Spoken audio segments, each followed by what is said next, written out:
Good evening, I'm Stephen Streeter, CEO of Forbidden Technologies, and this session is about cloud post-production workflows in a nutshell. So I'd like to start with a question for the audience. Who here has used the cloud in post-production? Please could we have a show of hands? A few have. So I mean, obviously, we haven't defined the cloud, but services like Google and LinkedIn are in the cloud. Has anyone used Google when they're in their post-production? Or any of those other cloud services? Yeah, so the next question is really, what is the cloud? And there isn't one precise answer for that, but perhaps we could see what the panel think about that. Perhaps Eben, you could kick off. To introduce ourselves. Yes, first. sorry, good idea. I'm Eben Clancy, I'm the post-production director for Timeline North. So we've got a post-production facility in Media City, amongst other places. I'm Donna, I'm the head of post. Can you hear me okay? Is that working? I can't hear myself at all. No? Okay, I'm head of post-production at Maverick Television, and I'm going to be on the panel today talking about it from the point of view of a production company. We've got an in-house post facility, but compared to post houses and post facilities, I'm going to talk about it very much from the point of view of production. Hello everyone, my name is Paul McFadden. I own a Bang post-production in Cardiff, primarily an audio post-production facility, but we're moving into video quite heavily now. And we started off our facility about 7 years ago with a digi-delivery system. When I was working in Cardiff, my business partner Doug Sinclair was in Christchurch. And we used digi-delivery, web, internet, whatever you want to call it, to form our company about 7 years ago. Right, thank you. Eben, perhaps you could kick off with your idea of a cloud, what a cloud is. It has got many different definitions for many different people. I think essentially it would be some sort of shared infrastructure. So that would be the cloud element, and you connect to that. I think most people would think that you connect to that through the internet.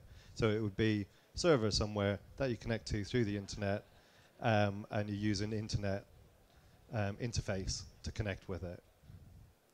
Donna, well, how do you feel about the cloud?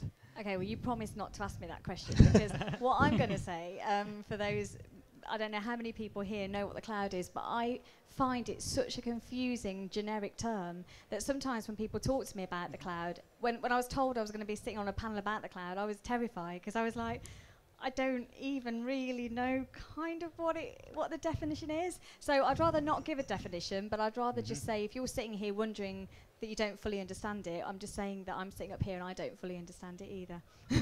Right, yeah. Ditto. Oh, great. Right, so there you go. No, but basically, as Eben said, we had a server in my bedroom, and we did the first series of Doctor Who from there, with Murray Gold sending the music from New York to my bedroom to me based in the BBC in Cardiff. So we've used a server sort of cloud-based scenario for about 7 or 8 years now. And that's it really. Right. And for what it's worth, my idea of the cloud is that it's a sort of service that you can access, perhaps through the internet, and it sort of has unlimited capacity because it's not your own system. It's something you can log on to, and you can use it on essentially any device. You can sit down and just log on. And the easiest example I can see is Google. You can log on any computer, you can access it. It never says too many people are using it, you can't access it. So it's just a very simple way of accessing a remote device. And one of the advantages of it, and it's why it's attracted the attention, I think, and it's become a sort of a bit of a buzzword, is that it's very efficient because it's a shared resource. So you're not constantly having to replicate your infrastructure with a big capex expense. It's something that's shared, and when you're not using it, someone else can. So, I mean, we'll use cloud services. So what do you think the current driving forces are to push people into using cloud services? Donna, perhaps you're a big user of the cloud. Okay, well, yes. I mean, one thing, interestingly, that we were saying, what you've just said about what is the driving force, and this may link to a question that I know you're going to talk about later, but is to kind of say really that with cloud, it feels like it's only going to happen if people can really see that it's going to save them money or save them a massive amount of time. And I think that you come to shows like this where people are talking about the cloud a lot and saying it can save you money, but not really. I still haven't seen that it actually will yet. I can see that there's lots of money to spend setting something up, or it's saving money to some degree, but I still just can't quite see it. And I think that the biggest thing for me is that when we went into things like HD and when we went into things like Tape Plus, we didn't do that necessarily through choice. We did it because we almost had to, because tape-based cameras went off, or broadcasters were saying we had to deliver HD. So we didn't really do it through choice.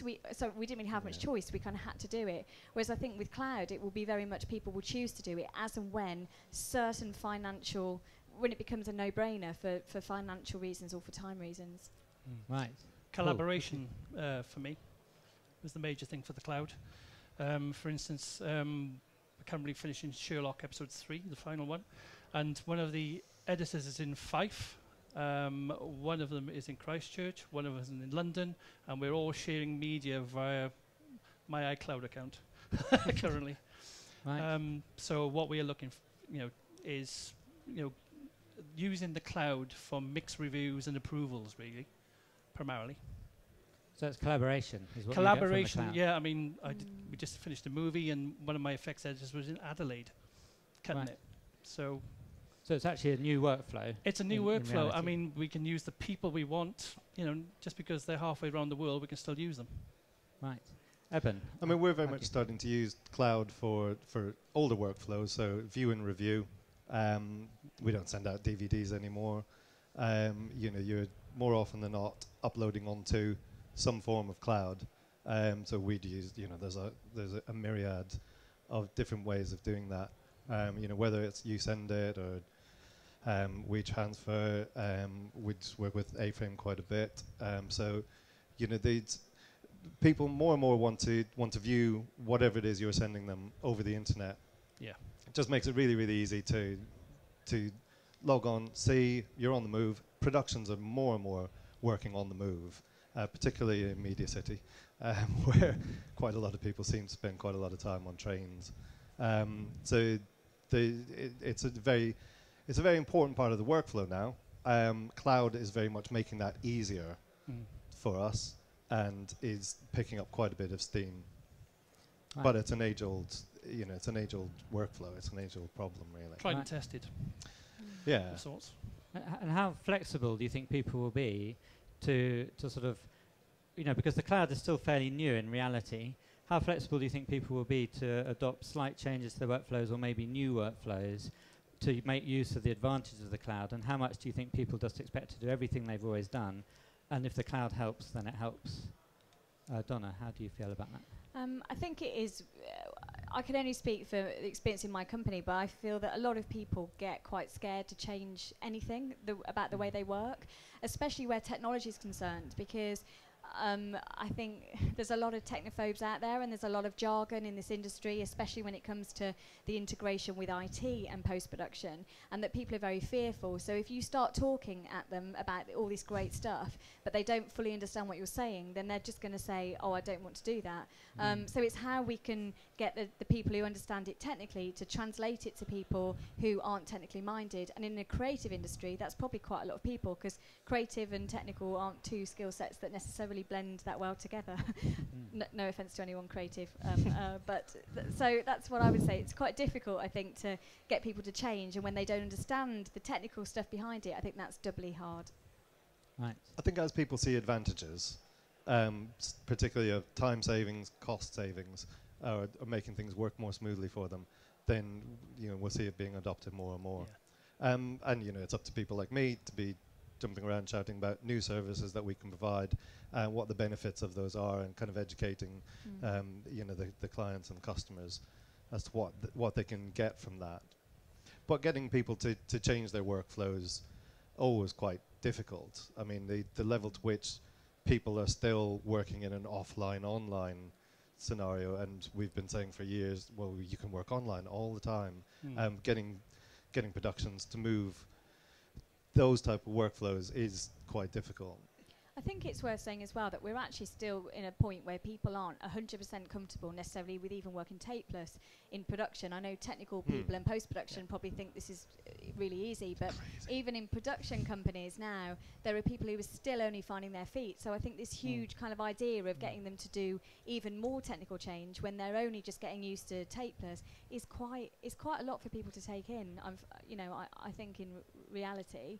But then equally, maybe they're more open to change because they've just changed the way they've worked quite recently. So I don't know which way it will go. Given the option of working from home, I can see a lot of people are working from flexible space. I can see a lot of people kind of going, oh yeah, actually, do you know what? Being able to log on, being able to look at all my clips on an iPad, on a train or in Costas or somewhere like that is, people can see the real benefits of that. I think we'll probably get onto it in a minute, but the downsides of having a huge production office of 120 people all trying to look at their clips online then starts to bring in other kind of bandwidth issues, and there's a lot of technical areas that make it more difficult in future. Would they just be using it from home and it wouldn't be a big issue suddenly?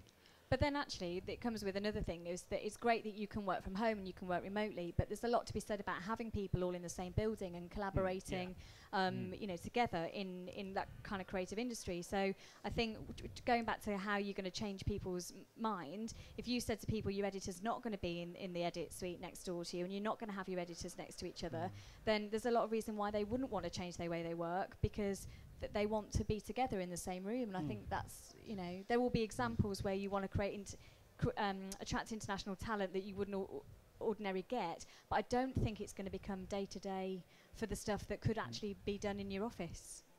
Do you see any sign of a generational difference? I mean, we know in marketing there's the 16 to 24-year-olds and they're all on all the social media and on their phones and everything's in the cloud.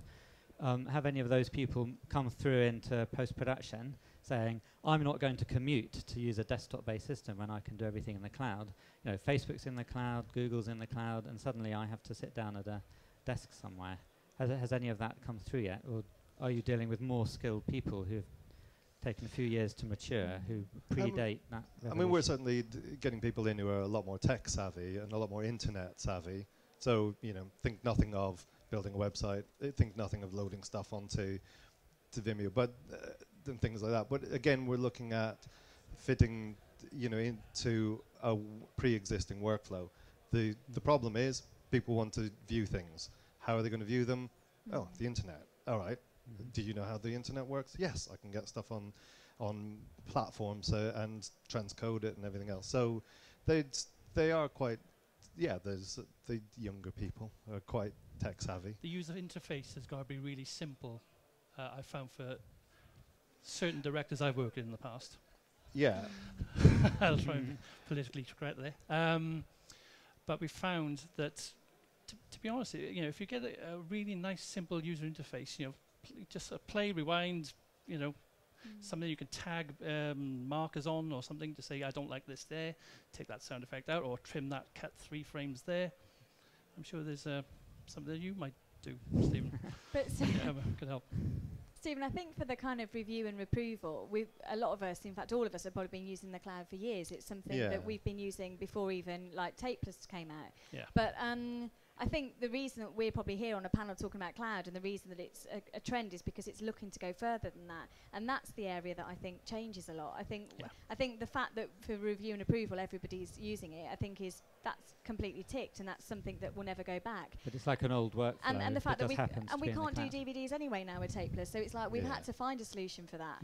So I think the reason that we're talking about cloud now is that technology wants to go further, but is that technology actually there? And that's where I'm kind of that's where I'm waiting to see the benefits of cloud to the next step, which that's what I'm here at these type of shows to try and find, and that's where I'm currently not completely convinced. So, I mean, you mentioned earlier that previous moves have been forced, like the move to HD was forced by the broadcasters commissioning, and other changes like the move to non-linear editing from tape was like essentially forced because of the economics of it.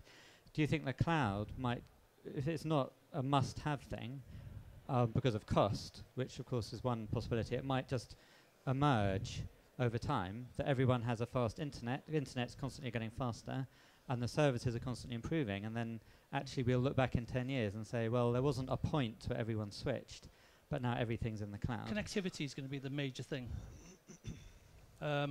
I lived up in the valleys, you know. I mean, we were lucky to get half a meg. You know what I mean? It was very difficult. So getting that involved, that's the major thing for me, is getting the connectivity. Until everybody's got like fibre at home, you know, that's when it'll really take off. Because some countries do have fibre. I mean, in Hong Kong, they Wales have a don't. gigabit every flat.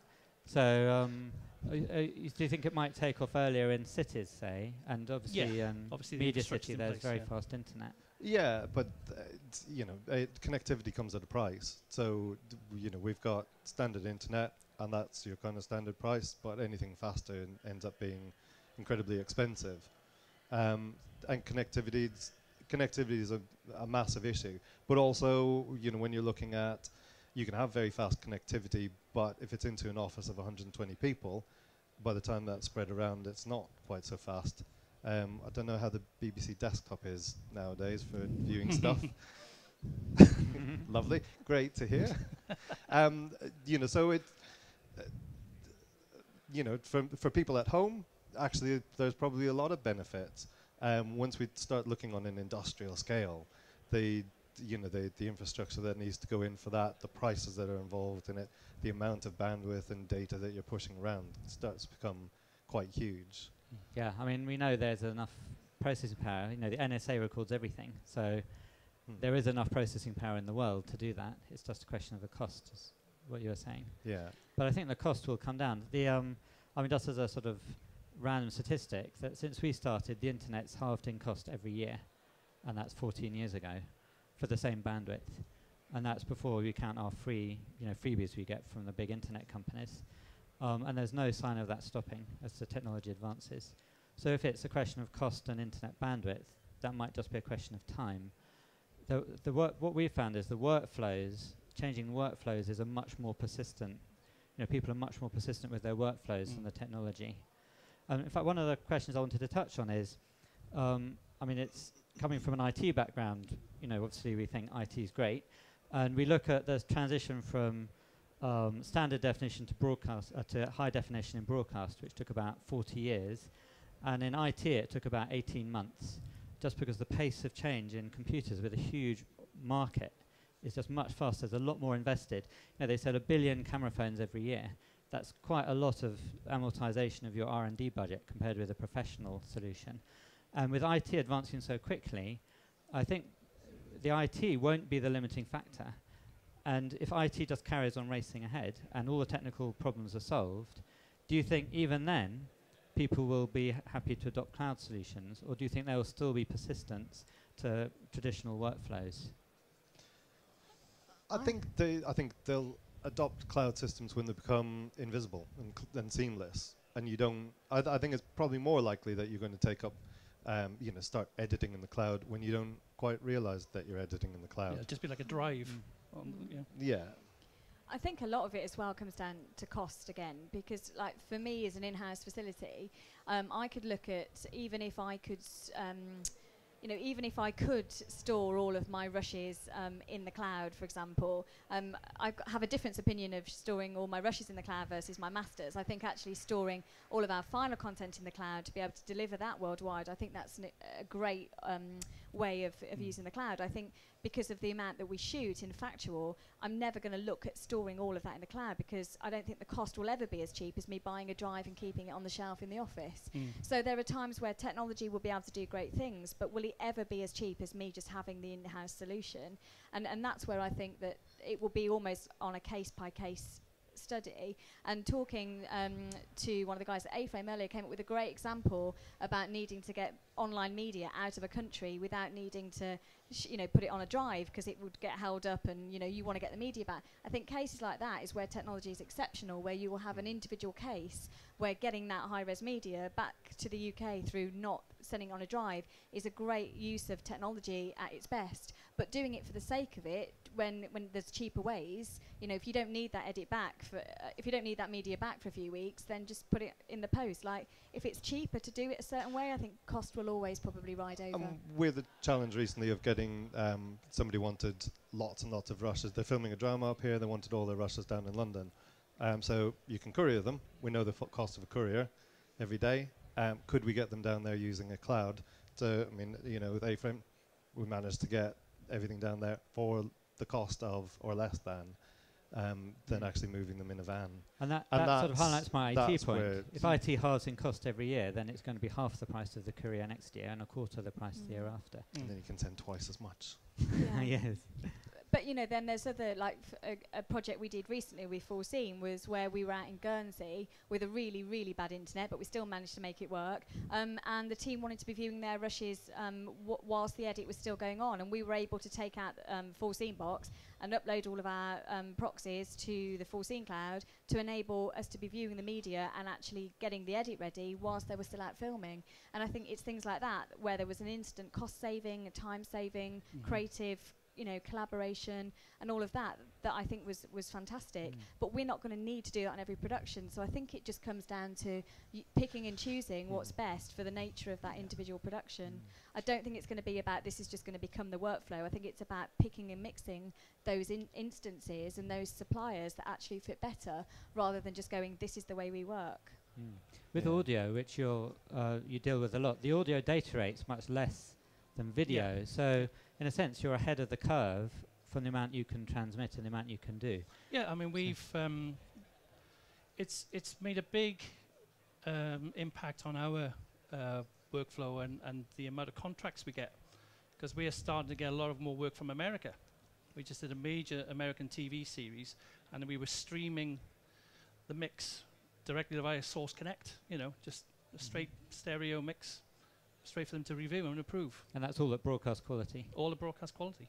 Yeah. So do you have the only problem we find with it is that obviously someone wants to review something on a laptop or something like that, you know, it's not the same as listening to a dubbing theatre or a grading theatre in 5.1 in 4K.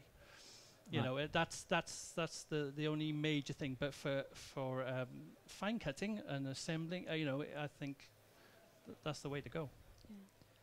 So the next question is, do people see that there are any assumptions that people have just inherited from, you know, maybe from the days of film and from tape, that people still do their post-production in a particular way, but actually it's completely unnecessary now, and production could be more efficient with cloud workflows if there weren't any of those assumptions still around?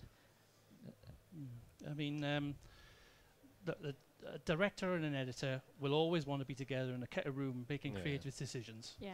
And you know, you can have, say, I'll talk on a sound side here. You can have 4 or 5 kettle rooms working on a feature or a drama series, and they like that collaboration. You know, going down. What do you think of this? Have a listen to this. Is this right? Oh, I don't like that sound. Whatever. Change that. Why don't you try this? So it's the collaboration thing. The cloud would be. It's going to be great if there's a how can I say in Pro Tools terms, there was an app on the cloud that everybody can just load up the session and instantly play stuff back off the web, make changes, and you know, maybe use some sort of iChat or something like that, alongside it, that you can like a video conferencing type thing at the same time. So it's that I always found the people that we work with in Adelaide and in Fife and in LA, whatever, is that I miss working with you guys and getting that creative, you know thing going. You know, it's all you know, and you're there sat on your own in your cutting room with no one else to speak to or whatever. You know, so it's the creativity. So the collaboration is important. So you can use those people, but there's got to be some sort of cross-fertilization between, you know. Because the cloud is about connectivity. But perhaps it's the old comment about you know, I didn't text you. My phone texted your phone. Did it? And you might or might not. You might or might not be looking at your phone at that point. Yeah. And a lot of the computer systems can talk to each other, but you're saying that might be different from the individuals talking to each other. But something like a video conferencing system might help. Yeah. I mean, video conferencing hasn't really taken on generally.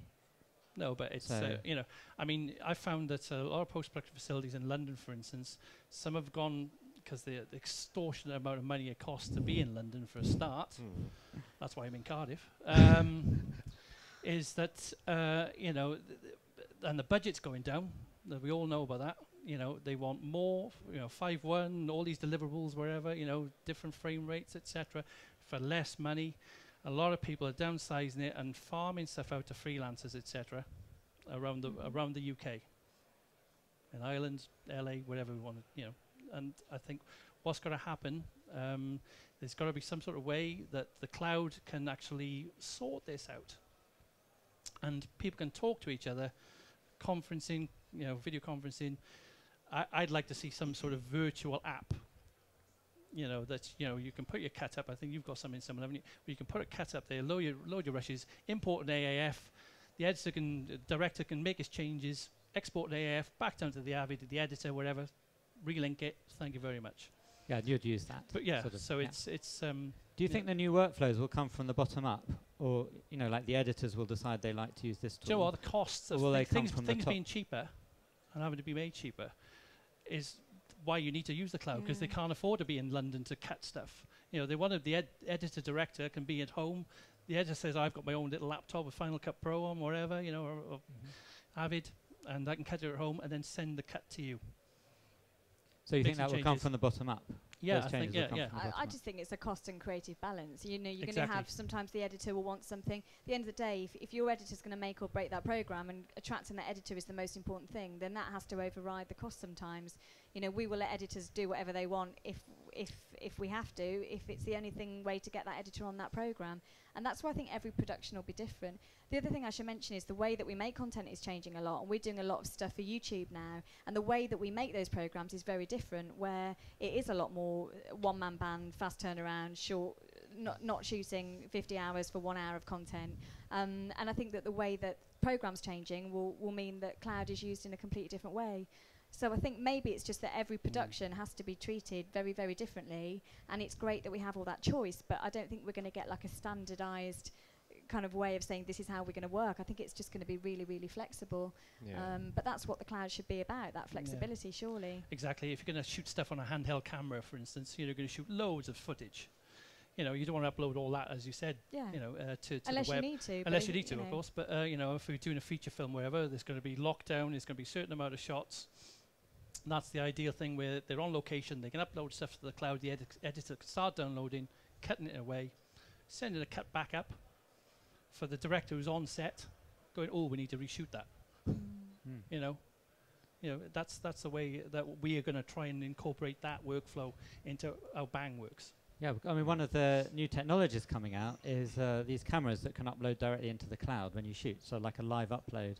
So you can then do your post-production immediately if you want, and you can feed back to production. You're saying that's something that you would use? Yeah, that's what we would definitely use that. And how about you, Donna? I'm confused. It does what? You shoot on your camera, and it uploads the video directly into the cloud. Full res? Proxy, typically. Oh, okay, fine. And then you can start your editing while you're still shooting. And feed back to the production. That's kind of what we did a little bit with the full scene, except it didn't come out the camera. I think it just depends on the pressure on the production team. I mean, that upload at the end of a day when you've done an 8-hour shift, and what's the point? I mean, if you want the producer to be logging all their own footage, which is going to happen once the shoot's finished, then what's the urgency of getting it up unless the exec producer wants to view it? I think it just comes down to what the need of that production is, because otherwise you're making technology work for the sake of it rather than the specific needs around that production. So you would say the production is sort of driving the technology rather than the other way around. I think production will probably tell you it's the other way around, but it's a bit chicken and egg, isn't it? I think. Yeah. I think it's down to the user experience as well. If you've got something that's very easy to use, and you as a user can figure out, hang on, I can do X, Y, and Z with this. I'm doing this currently in my workflow. I could now do that with that. It's down to the users to put it together. And how well that works will help them do that. If it's got lag, if it's got delay, if it's not that easy to use, they're not going to want to use it. I mean, I don't know how many people use Skype. I always find that it's really rubbish, and that might be my moral man. So I don't know anybody who ever tries to Skype me now. It won't have legs unless unless people are using it in really nicely designed ways. Right. So they won't give up. They won't give up any of the luxury of the current systems, really. I mean, you could have a very good DIT wrangler, I think, on set if you're going to do, for instance, these features that we're doing. A DIT wrangler could be doing all this, you know, transcoding into, proxy, wherever, and then logging, uploading it to the, from an AVI, wherever, uploading the bin, wherever. They can be downloading that material, 200 miles away in the kettle room. I mean, that's the way we hope to work, get the cloud working for us over the next sort of year and a half. Yeah. So, I mean, the cloud is not restricted to just sort of normal broadcast uses. You mentioned, Donna, your YouTube. You now make videos for YouTube. So you can do everything from taking the live feed from the camera right the way through to publishing to YouTube. Can be completely in the cloud. So is that something you think is feasible in broadcast as a whole, complete cloud workflows, or do you think people will resist various stages of that being in the cloud? I don't think people resist. I think we haven't done that yet, but that's only because we haven't found yet one solution to allow us to do that that's cheaper than doing it in the way that we're doing it. So I don't think I think the YouTube generation and the type of that kind of program making is a lot more open to this new technology than the long form, where you've got your avid editors and your producers that have been doing something for a very long time, and you've got longer. You've got 8 weeks in the edit. You've got different budgets. It's all very very different. But that's again why I think it should just be down to having all of this technology should be about picking and choosing what's best on particular productions, rather than just trying to find the best way. Because I just think there's so much choice. It's quite hard for people to swim through and try and establish what the best route is and what the best technology is. One solution that fits all is always a problem. Flexibility. Yeah. It's good from a supplier point of view, but not from a user point of view. Yeah.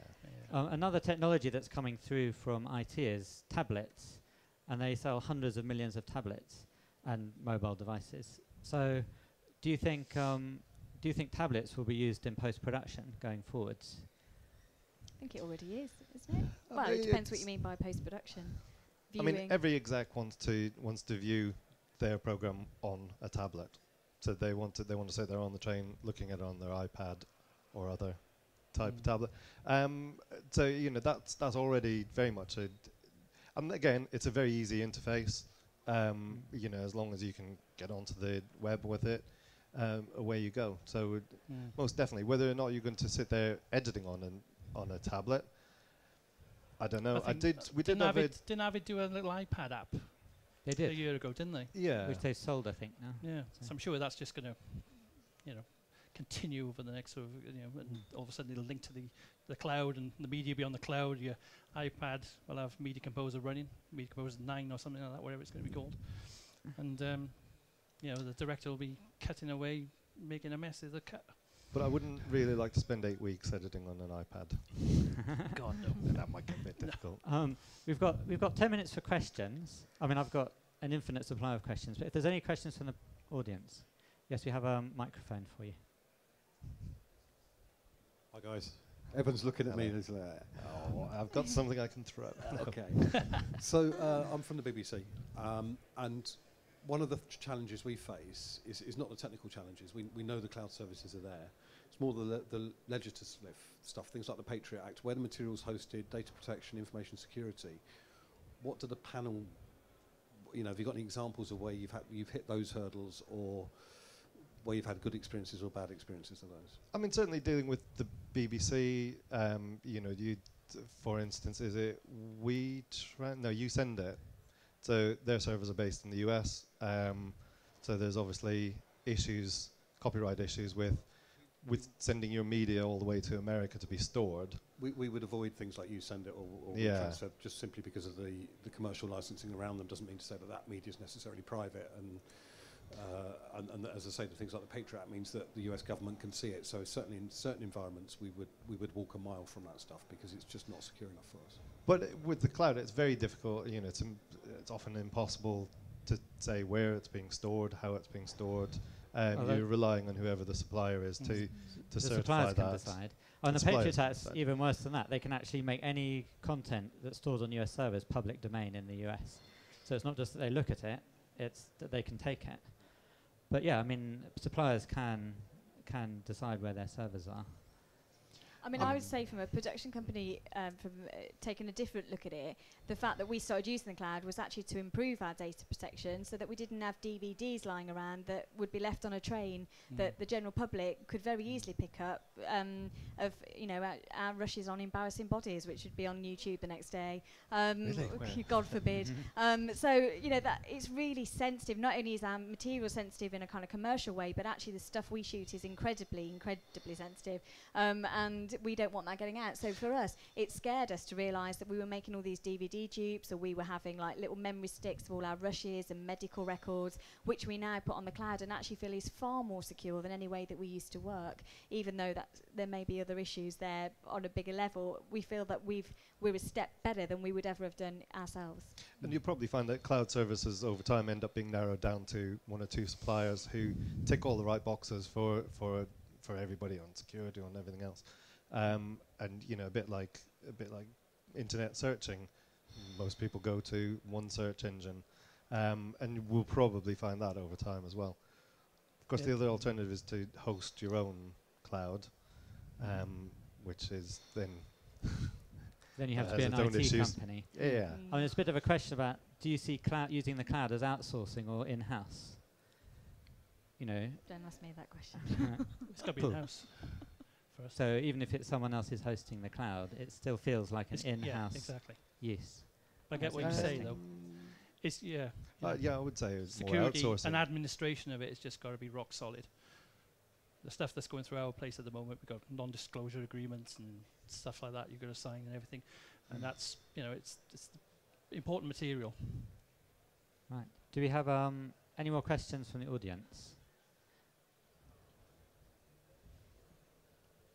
Just going back to Donna, you mentioned that you used forcing, but you had some internet issues. Obviously, the cloud is completely reliant on the internet and getting it up there. Yeah. So what did you just wait it out and it ended up uploading, or how did you get around it? Okay, so we persevered. I mean, production said it wasn't going fast enough, but then I do hear production say that things don't go fast enough, and I was like, well, it might not be going fast enough, but it's faster than sending someone on a plane back over to the UK. So sometimes it's about managing expectations, and I think, you know, yes, we would have liked to have had a faster internet, but it still was a faster way of getting that material back than in any other method, and a hell of a lot cheaper than flying someone back all the time. So we did, considering we had such low bandwidth, the fact that we managed to make it work, I think, was an achievement. If we'd have done that in a different country that had decent internet, then it would have been happy days.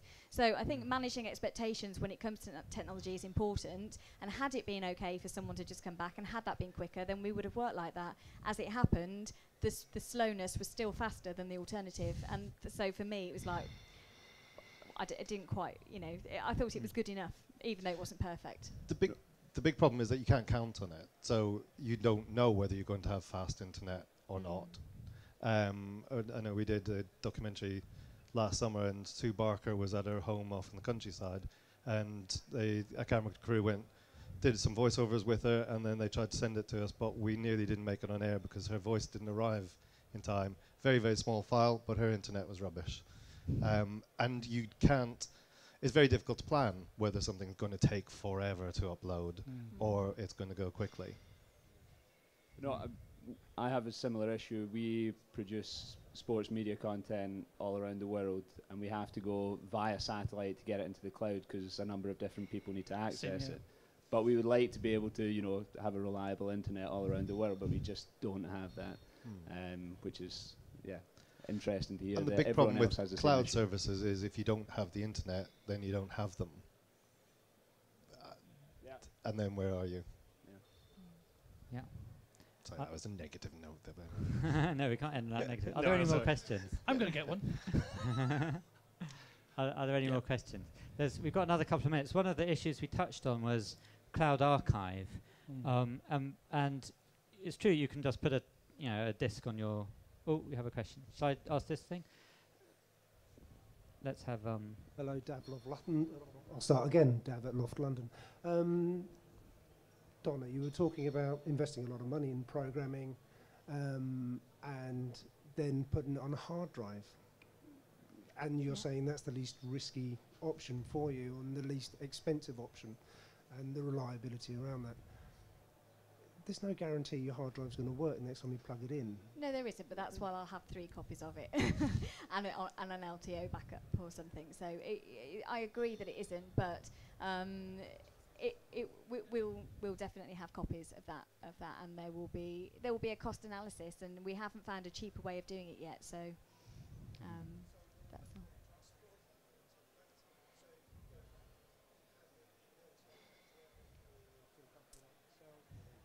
Hello. Yeah, no, I heard what you said. When you want to exploit that, again, you know, you've made your initial sale, and this is something that Eben and I have spoken about before in the past. You've made your initial sale. You know, grabbing that content again and moving that around and moving that efficiently around, Yeah. is that something that, you know, again, a cloud-based system without the risks of Yeah. you know, the Patriot Act, etc.? I agree. I think this is where every production company has to look at their own needs, because for Maverick, we have very little reason to ever go back into our archive, which actually feeds into what you were about to say. So for us, we have to, if there was a lot of value in our archive, then we would have a much more expensive archive system with much faster access to it.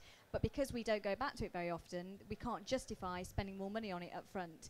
Whereas there may be other companies that are in a completely different situation where they want to get hold of it a lot faster, there's value in their archive, and therefore they can justify spending a lot more money on it. And I think that's where it comes down to business by business decision.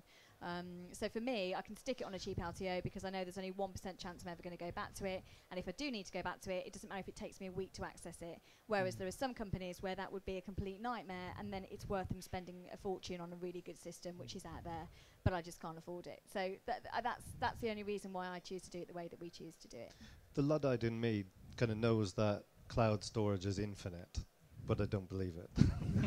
And I think we are going to all run out of space someday, because we're generating an awful lot of media and an awful lot of digits, and I don't know. Are we going to run out of space? Not in the short term, I can tell you. I mean, the move to 4K, I mean, how long is that taking? And the storage doubles every year. And we produced HD, how long ago was that? 1080p? And it's taken, you know, years and years. It'll be 10 years. So storage will be 1,000 times bigger by the time we get 4K. And it's twice the data rate. I think what people will start to do is to assess how long they keep their archive for. I mean, we haven't thrown any of our rushes away in 20 years. They're all just sitting in boxes in archive. But we never go back to it. I think we will have to revalue, and this is what you're talking about, changing, making assumptions. Why do we need to keep it all? And I think when people start seeing that, you know, they're storing stuff and paying for it, whether it be, you know, in whatever way, if we do move to the cloud, people will start going, well, we can cut that data, we can get rid of everything prior to that. I think that may be a changing way that we work. Yeah, it's like what you said earlier, Donna, is that we would archive our rushes and our final sequences, for instance, to an LTO tape. Yeah. And then the final stems, print master, wherever, will go up to the cloud as well. Yeah. You know what I More mean? So secure, yeah. and more secure, so you got it in 2 places. You know what I mean? Exactly. I mean, one advantage of the cloud is it doesn't have to be in one place. So your cloud archive could be in 3 places. So if you have a fire in your office, you lose all your tapes. But if they have a fire in an archive company, they've still got 2 copies. Yeah. So, Exactly. I mean, you can have 3 disks, but 1 fire. It's sort of...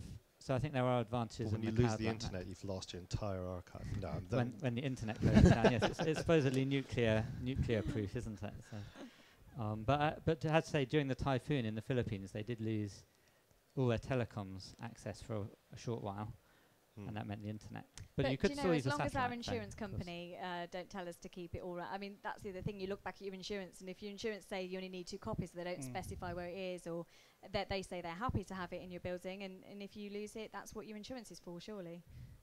Exactly. I don't know, but, you know, Yeah. and actually... Well, actually, you could look at the insurance premiums, and then the actuaries will be telling you what the risks are, because Yeah. that's their job. So, do you insure all your media? I mean, does anyone bother with that? Well, we Yes, follow you the have to. insurance guidelines about having so many copies and how they want it to be. Yeah. Definitely. Well, we're half past. Unless there are any urgent questions, we should probably finish this session. And I'd like to thank all the panel for their contributions. Okay. Cheers.